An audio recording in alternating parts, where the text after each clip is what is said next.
होते तो तुम्हें पता चलता। लकड़ी जल कोयला भई, कोयला जल भई राख, मैं पापिन ऐसी जली ना कोयला भई न राख।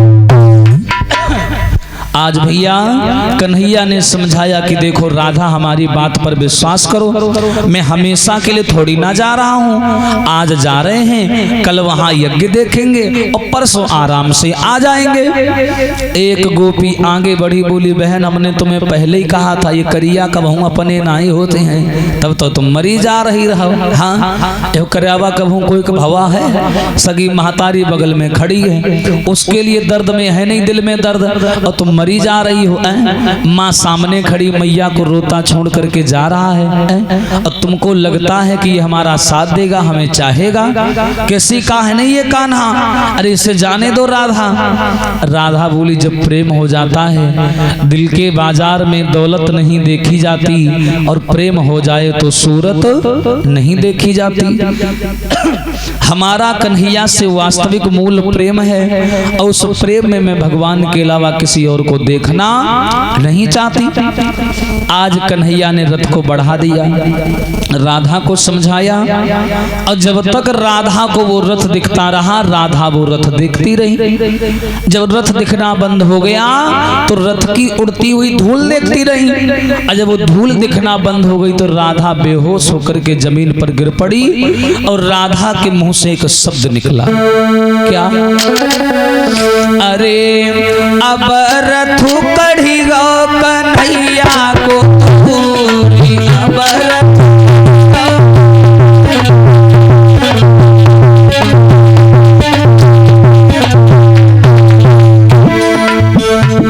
अरे अब रथु कढ़ी गो सावरिया, अब रथु कढ़ी गो कन्हैया।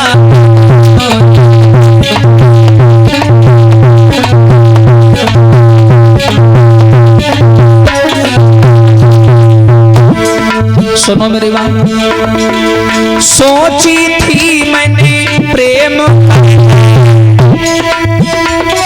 निभाई है साथ जरूर, लेकिन छोड़ी गए दफर में हम हुई गई मजबूर। अब रथु कढ़ी हो सावरिया,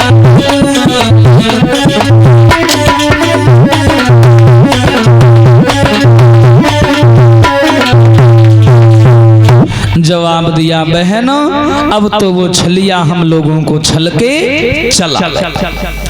कन्हैया ने रथ को बढ़ा दिया, और बढ़ाने के बाद में रथ को लेकर के मथुरा की ओर चल पड़े।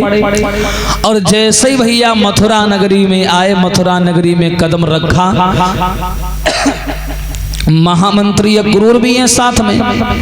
मथुरा के यमुना बाग में जाकर के कन्हैया के रथ को रोक दिया। अक्रूर बोले ऐसा करो कन्हैया तुम यहीं रुको, और मैं जाकर के कंस को सूचना दे के आता हूँ कि कन्हैया आ चुका है। कन्हैया को वहीं बगीचा में ठहरा दिया, डेरा डाल दिया। अक्रूर गए और मथुरा में जाकर के कंस को बताया, महाराज अब होश में हो जाओ। बोले क्यों? बोले तुम्हारा भांजा मथुरा में पैर रख चुका है। हाँ ये समझ लो, आ चुका है कन्हैया मथुरा में, यमुना बाग में रुका हुआ है वो। अब जो कंस ने सुना कन्हैया आ गया, तो कंस ने अपनी पहरेदारी बढ़ाना शुरू कर दिया। जहां एक एक पहरेदार लगा है वहां 10-10 पहरेदार, जहां 10-10 पहरेदार लगे वहां 20-20 पहरेदार। स्वयं हाथ में नंगी तलवार लेकर घूमता है, अगर पत्ता भी खटकता है तुरंत तलवार उसकी तरफ मार देता है, इतना डरता था ये। ऐसी पहरेदारी को बढ़ा दिया, और पूरी मथुरा नगरिया दुल्हन की भांति सजाई जा रही है ताकि किसी को शक ना हो। कन्हैया ने दूर से देखा मथुरा नगरी बड़ी सुंदर है देखने में, तो भगवान कन्हैया नंद बाबा से बोले बाबा अगर बुरा ना मानो तो आज्ञा दे दो, अब मथुरा हम घूम आए। तो नंद बाबा बोले बउआ यो वृंदावन नहीं है जहाँ तुम्हारा दादागिरी चलते रहे, ध्यान ना यो कंस का राज है। हाँ ही नगर तनिका वहीं दिखाए तो ट्याढ़ कई दिन जाइए, ध्यान ना कि ये मथुरा नगरी ये कंस की चलती है, यहाँ पर होश में रहना। भगवान बोले बाबा का हम लड़ाई झगड़ा थोड़ी करे आए हैं, हम तो जाएंगे और मथुरा नगरी घूम के अभी लौट आएंगे। हम कसम खा रहे हैं बाबा कोई भी शिकायत नहीं लाएंगे, कोई उल्हाना नहीं लाएंगे। तो बलराम बोले हाँ हाँ भैया आज्ञा दे दो बाबा, हम भी चले जाएंगे साथ में, अकेला नहीं जाने देंगे इसको। बोले ठीक है। नंद बाबा ने आज्ञा दे दी, कन्हैया ने ग्वाल बालों को लिया, बलराम को लिया। वाह जी वाह भैया, जो उस नंद के छोरा ने मथुरा में पैर रखा तो मथुरा नगरिया जैसे हरी भरी नहीं हो जाती है, सूखे बगीचा में पैर रखो, वैसा प्रतीत हुआ मानो मथुरा नगरी का रंग ही बदल गया हो। जैसे ही कन्हैया ने कदम रखा जा रहे थे तो रास्ते में मथुरा नगरी में एक मोहल्ला में कुआं था। कुआं, उस कुआं पर दो लड़कियां पानी भर रही थी तो दोनों आपस में बात करने लगी। बोली ये कौन जा रहे हैं, बड़े सुंदर राजकुमार हैं दोनों। तो दूसरी बोली तुम नहीं जानती इनको? बोले हम नहीं जानते। बोले सुनो, अरे बहनाए वही बीरबर हैं और यशोदानंद के दुलारे हैं।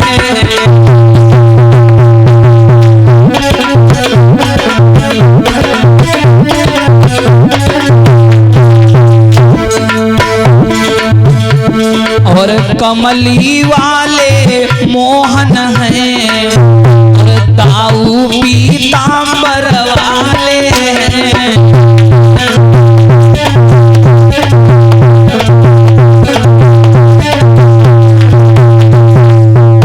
जवाब दिया बहना ये कोई और नहीं है, ये मैया यशोदा के दोनों राजकुमार हैं। ये जो हलमूसल पकड़े जा रहे हैं ये हैं बलराम जी, बहुत खतरनाक आदमी है।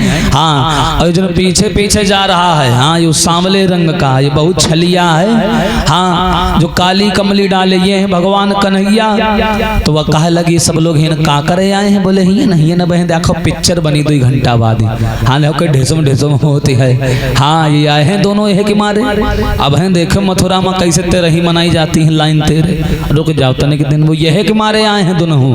बोले कहाँ? बोले हाँ। बोले ये 2 अकेले मारे ले हैं? बोले अरे ये 2 यह पता नहीं का कांड किए पड़े हैं, इनकी बातें न करो, बहुत ही खतरनाक आदमी है। हाँ, कन्हैया आगे बढ़े मेरी माताओं तो क्या हुआ, रास्ते में मिल गई कंस की दासी, नाम था कुब्जा, मालिन थी। तो कुब्जा को जैसे कन्हैया ने देखा, कन्हैया पास में गए और बोले कुब्जा कहाँ जा रही हो? कौन थी ये कुब्जा? सारे कुरूप को जोड़ जाड़ और जाए ब्रह्मा जी ने सिरजा था, और 3 जगह सो टेढ़ी थी और नाम लली को कुब्जा था। ये 3 जगह से टेढ़ी थी और हाथ में पकड़े चंदन का कटोरा चली जाए। भगवान बोले कहाँ जा रही हो? तो बोली कि मैं कंस की दासी हूँ, कंस के तिलक करने जा रही हूँ। तो भगवान बोले हम भी कंस के मेहमान हैं, ऐसा करो हमारे तिलक लगा दो। और दामा जो रहा है भैया हुए ठाड़ रहा है, वो रहा है ब्राह्मण, जाते पातो बहुत मानते रहे, वह दूर ठाड़ भवा जाए कन्हैया तू बैलाएगा वा कारे? बोले काहे? बोले यही के तू तिलक लगवा रहा है, यही के हाथ कर छुए चनाना चबे जाए और तू उससे तिलक लगवा रहा है? भगवान बोले हम तो लगवाई भी, तो ही का नहीं लगवा, कितना लगवा। दामा भैया 15 मीटर दूर ठाड़ भवा जाए, बोले हम नहीं लगवाई भाई, ते महीना भरी के नहवा हो सुनैया और इतने तिलक लग गंधा रही बास वैसे तिलक लगवा रहा तो इससे। हाँ, भगवान बोले हाँ हम लगवाएंगे, तुझको नहीं लगवाना मत लगवा। जो ये शब्द सुने भैया तो भगवान कन्हैया कुब्जा से बोले ऐसा करो तुम तिलक लगाओ। अब कुब्जा ने अंगूठा डुबाया तिलक में और वह कन्हैया कर माथे लो नहीं पहुंचे पावे, टेढ़ी रहा है 3 जगह तेरे। तो कन्हैया ने क्या किया, कुब्जा के पैर के अंगूठे पर अपना पैर रखा और यहाँ पर हाथ लगाया भगवान ने यहाँ, और जैसे ही झटका मारा क्या हुआ, अरे मोहन का हाथ लगाते ही और कुबरी मिट्टी के छविवान भई।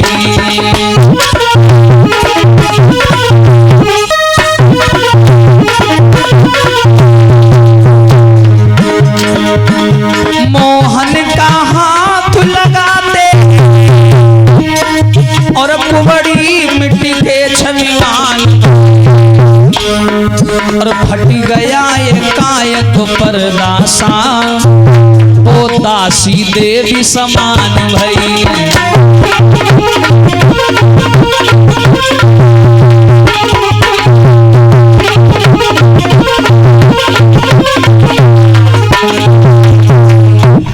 कन्हैया ने कुब्जा के पैर पर पैर रखा और थोड़ी में हाथ लगा के जो कस के झटका मारा, कुब्जा कुब्जा नहीं रही बल्कि सुंदर सी नारी बनकर हो गई, वहीं पर सुंदर नारी बन गई। हाँ अरे भैया नवयुवती दुल्हन की तरह लगने लगी, इतनी सुंदर बन गई, सारा जीवन ही बदल गया कुब्जा का।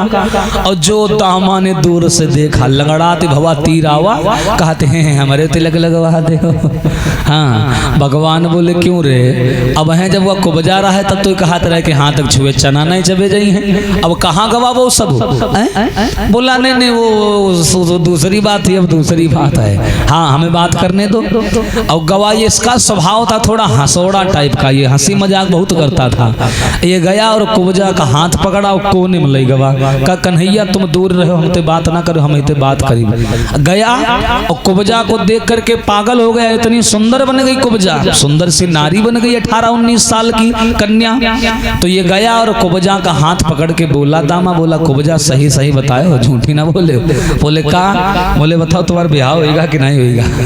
कुब्जा का है मरेगा कोड़े अंधेरे औका दिखाते नहीं तुम कहा। बोले मतलब, बोले हमारे पति सामने खड़े हैं। वो कहाँ खड़े, कहाँ दिखाते नहीं। बोले वो क्या खड़े सामने, भगवान कन्हैया। कहिए तुम्हारे पति है। बोले हाँ यही हमारे पति हैं। दामा का ये बढ़िया है, न लगुन न टीका न छदना न कुछ, ऐसे ठड़िया बारात होगी राह चलती। ऐसी कौन सी बारात होती है, रास्ते चलते चलते विवाह हो गया। कुब्जा बोली हाँ उन्होंने मेरा जीवन बदला है और मैंने उनको अपना मान लिया, याद रखना। अरे भैया कुब्जा को आशीर्वाद दिया, सबके तिलक लगवाया। भगवान बोले परेशान ना हो, समय मिलेगा कुब्जा तुम्हें तुम्हारे पास आऊंगा। उसके बाद भगवान आगे बढ़े और जैसे ही भगवान कन्हैया आगे बढ़े, माताओं मिल गया कंस का धोबी, नाम था रजक। ये हाथ में पकड़े कपड़ा और दूसरे हाथ में शराब का प्याला और पियत भय चला हुआ है।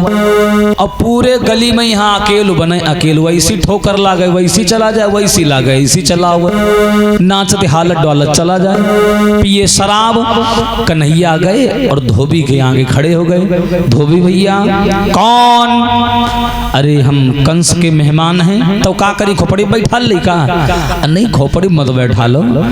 तुम कहाँ जा रहे हो, कहीं जा रहा हूँ तुमसे मतलब, मैं कंस का धोबी हूँ, उनके कपड़े लेकर के जा रहा हूँ, धो गए हैं उनको देने जा रहा हूँ। अच्छा ऐसा करो धोबी भैया, हम कंस के मेहमान हैं लेकिन कपड़ों से थोड़ा परेशान हैं, ऐसा करो ये राजा वाले कपड़ा हमका दे दो, हम हो पहन ले तो हम तनिक निक लागी। हाँ धोबी बोला अरे जाओ ग्वाल गंवारों, बन बन गाय चराने वालों, वृंदावन वालों, तुम्हें क्या लगता है तुम राजा के कपड़े पहनोगे, कभी सपने में देखे तुमने। भगवान कन्हैया बोले धोबी। धोबी बोला चीखो नहीं, हाँ चिल्लाओ नहीं, ये वृंदावन नहीं है जब बंसी बजावत घूमते रहो। हाँ ये मथुरा है, टांगे टोडारी जी ध्यान ना हौसम रहे हो। बलराम जी कहा लग मार वही के, जो खोपड़ी पे चढ़ा जाते मार वही के गिरे बहे। भगवान कन्हैया बोले धोबी अरे हम सीधी साधी बात करें और तू उल्टा सीधा चलता है।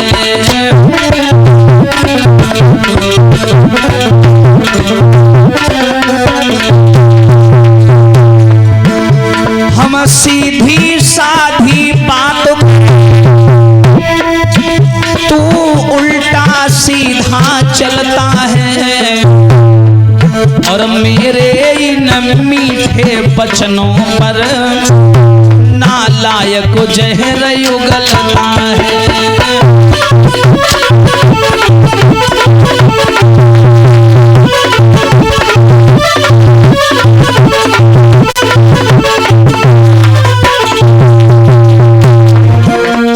भगवान कन्हैया बोले धोबी जुबान संभाल के बात कर, उल्टा सीधा मत बोल देना। धोबी बोला चिल्लाओ नहीं कन्हैया।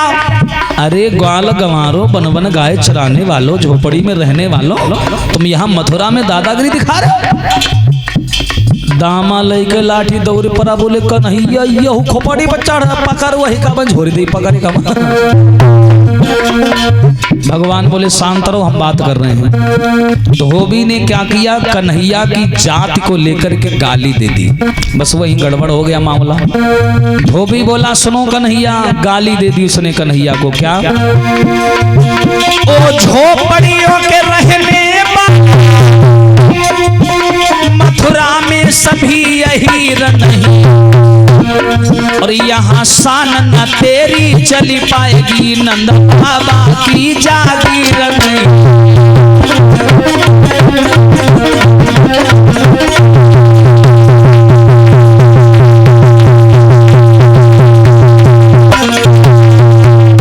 भगवान कन्हैया से धोबी बोला जाओ, यहाँ तुम्हारी जाति वाले नहीं रहते हैं जो तुम्हारा पक्ष लेंगे, तुम्हारा साथ देंगे। यहाँ सब कंस के चेला रहते हैं, ध्यान रखना। हाँ, जो उसने कन्हैया को गाली दी, भगवान ने देखा आओ ना ताओ, आगे बढ़कर श्याम ने बाके दियो तमाचा खींच, और धोबी गिरो झट भूमि पर गयो अमरपुर नीच। आगे बढ़कर के भगवान ने ताड़ से तमाचा खड़बड़ाएगा, गिरा पत्थर दोबारा उठे नहीं। हाँ, दामा लाठी लेके आवा, हिमा लाठी लगा हुआ है, भाई ये जिंदा है मरा तो नहीं, देखी मरेगा कि जिंदा है, जिंदा बा तो हमें मार डरी लाठी लाठी। उसका प्राणांत हुआ, धोबी का वध किया भगवान ने। मारने के बाद में धोबी को कन्हैया आगे बढ़े और वही के झोली में जितने कपड़ा रहे वह बीच रोड पर भगवान फैला दी। कहले रे ग्वाल वालों जही का जो मिल जाओ उतार उठा लो पहन लो। अब भैया यही बनमा रहे वाले राजन कपड़ा कबू देखे नहीं रहन कैसे होते हैं, तो जितने ग्वाल बाल रहे वो जमुन पानी तौन समख ली नहीं। हाँ बेचारे वो पैजामा जो ना वो हाथे में घुसा है, कुर्ता टांगने में घुसो रहे। हाँ, रोमाल जौन रहा है वही बेचारे कमर बांधे। हाँ, अंगूछा जौन रहा है वो बेचारे टांगन में लपेटे घूमे, बने बिल्कुल जो आकर घूमे, उल्टा सीधा कपड़ा पहने चले। तो रास्ते में एक दर्जी मिल गया। दर्जी उसने क्या किया, भगवान कन्हैया के वस्त्रों को ठीक किया, भगवान ने उसे आशीर्वाद दिया और फिर आगे बढ़े। आगे मिल गया एक माली, उसने कन्हैया के कपड़ों को ठीक ना करके बल्कि भगवान को माला पहनाई है फूलों की बना करके, भगवान ने उसे भी आशीर्वाद दिया। आगे बढ़ गए। आगे जैसे ही बढ़े वहां पहुंच गए जहां भैया कंस का वो धनुष रखा हुआ था, 7 ताड़ लंबा धनुष। ये ताड़ ना हो जो ताड़ी लागत है। हाँ, जोड़ी लो कितना लंबा भवा, इतना लंबा धनुष रखा हुआ था। कन्हैया गए और धनुष की पहरेदारी में कंस को जो दहेज में हाथी मिला था, मगध देश के राजा जरासंध ने दिया था, कुबलिया पीड़ हाथी। वो हाथी भी वही खड़ा था दरवाजे पर, जिस हाथी में 10,000 हाथियों का बल था वो दरवाजे पर खड़ा था। भगवान गए, वो हाथी का जो दीवान था उससे बोले कन्हैया कि भैया ऐसा करो, इस हाथी को हटा लो, हमें थोड़ा अंदर जाना है। भीलवान भैया पकड़े मदिरा के प्याला, कहला कौन हो, कहाँ से आए हो? भगवान बोले हम वृंदावन से आए हो। जैसे वो वृंदावन सुने से वैसा गरे खिसियान बैठ रहा है, वृंदावन के नामे तेरे जरती रहे। जैसे ही उसने सुना वृंदावन से आए, वो खड़ा हो गया, बोला अच्छा तू कन्हैया है? हाँ मैं कन्हैया हूँ। तुम है हो दोस्त जो हमारे राजा के रातन की नींद हराम करे हो तुम? बोले हाँ हम ही हैं। अच्छा, अगर इतने ही बड़े बलवान हो कन्हैया तो एक काम करो, क्या? ये हाथी मैं नहीं हटाऊंगा, अगर तुम्हारे अंदर ताकत है तो 10,000 हाथी की ताकत और मेरे हाथी से अजमैयो, और इसी को ये लग हटा करके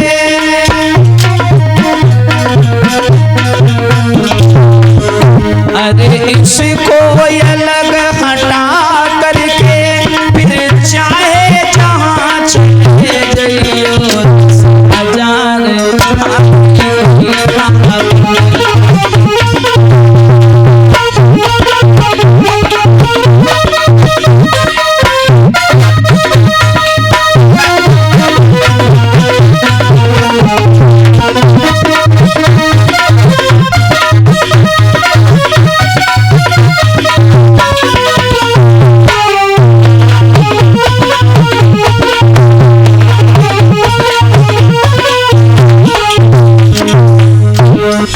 भगवान बोला है ऐसा करो कन्हैया, इस हाथी में 10,000 हाथियों का बल है, अगर तुम्हारे अंदर दम होए तो हटा दो और चले जाओ।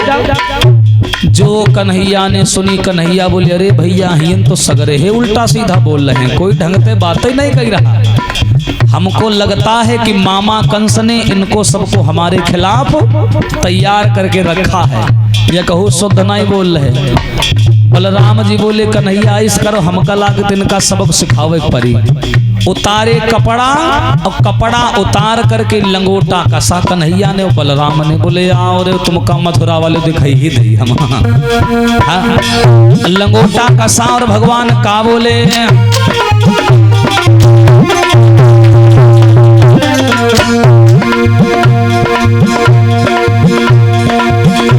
हम यदुवंशी कहलाते हैं, कहीं दे तो रंग दिखाई, तेरे हाथी की पसुली करके, अरे जाकी पसुली पसुली करके तेरे हाथी की गेंद बनाई डाले।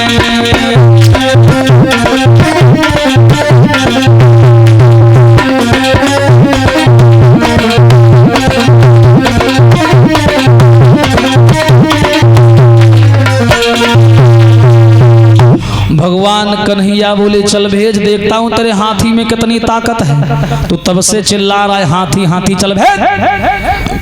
अब भैया उसने जहां खूंटा में बंधा हुआ था उसने रस्सी काट दी बीलवान ने, और हाथी भी शराब के नशे में चूर था, बैलियान रहा बिल्कुल हूं करे कि छोड़ दे इनका हम रौंद दे। और जैसे ही बीलवान ने तलवार से रस्सी को काटा, अरे भैया वो हाथी कन्हैया और बलराम की तरफ दौड़ पड़ा।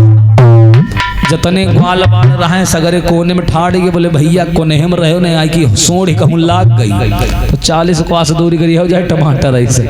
हाँ ग्वाल वाल बढ़े आगे, और बढ़ने के बाद में सब लोग एकांत में खड़े हैं। कन्हैया ने क्या किया, मेरी माताओं हाथी की सूंड को पकड़ा, अब बलराम जी ने पूंछ को पकड़ा, अब पकड़ के ऐसा नचा के जमीन पर पटका हाथी को कि बीलवान के होश उड़ गए। ऐसा हाथी को जमीन पर पटका, सूंड पर पैर रख करके कन्हैया ने दोनों दांत उखाड़ लिए हाथी के, और दांत उखाड़ करके हाथी के नाभि वाले स्थल में दांत घुसा दिए। और जैसे ही दांत घुसे, इधर से घुसाया, पीठ के ऊपर से दांत निकले, और वहीं हाथी के प्राण पखेरु निकल गए। बीलवान कहा अरे दैया जब ये हाथी का मार डारे तो हमका छोड़ी दे। वह हुंत नंगे पांव भागे ठाड़ भा।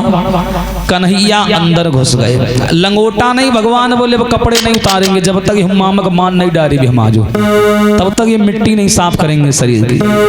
कन्हैया आगे बढ़े, और आगे बढ़ने के बाद